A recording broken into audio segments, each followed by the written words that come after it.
Well, good morning, folks, and it is a good morning. Moments ago, standing together with her wife, Sherelle, in the Oval Office, I spoke with Brittney Griner. She's safe. She's on a plane. She's on her way home. After months of being unjustly detained in Russia, held under intolerable circumstances, Brittney will soon be back in the arms of her loved ones, and she should have been there all along. This is a day we've worked toward for a long time. We never stopped pushing for her release.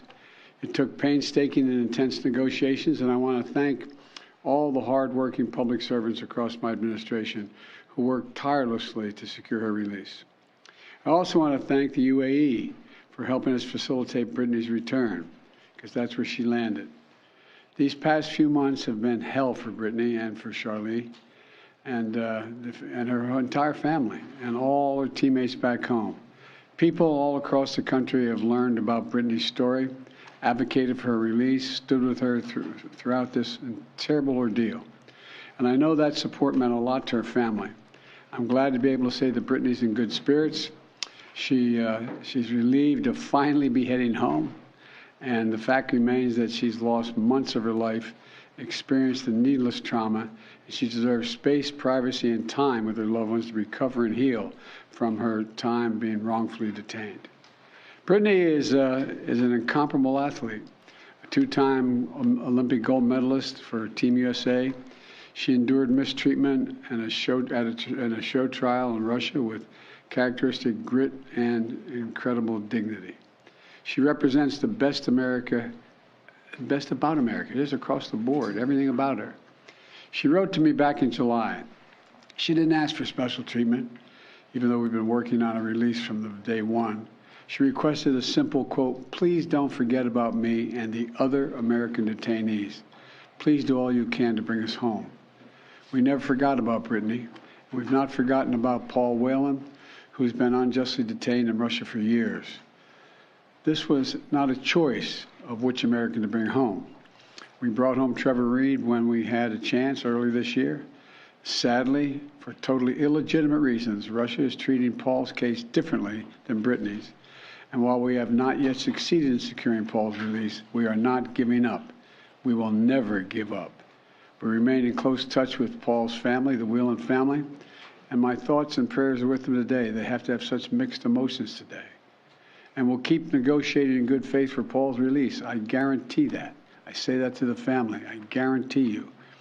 And I urge Russia to do the same to ensure that Paul's health and humane treatment maintained until we are able to bring him home. I don't want any American to sit wrongfully detained and one extra day if we can bring that person home. My administration has now brought home dozens of Americans who were wrongfully detained or held hostage abroad, many of whom had been held since before I took office.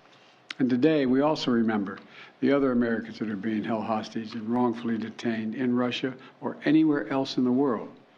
Reuniting these Americans with their loved ones remains a priority for my administration, every person in my administration involved in this. We're going to continue to work to bring home every American who continues to endure such an injustice. We also want to prevent any more American families from suffering this pain and separation. And I strongly urge all Americans to take precautions, including reviewing the State Department's travel advisories before they travel overseas, which now includes warnings about the risk of being wrongfully detained by a foreign government. Make no mistake about it. This work is not easy. Negotiations are always difficult. There are never any guarantees. But it's my job as President of the United States to make the hard calls and protect American citizens everywhere in the world, anywhere in the world. And I'm proud that today we have made one more family whole again. So welcome home, Brittney. And now I'd like to invite Sherelle to say a few words to you all. Of course, she's not excited at all about this. Sherelle, it's all yours, kiddo. Congratulations again. Thank you.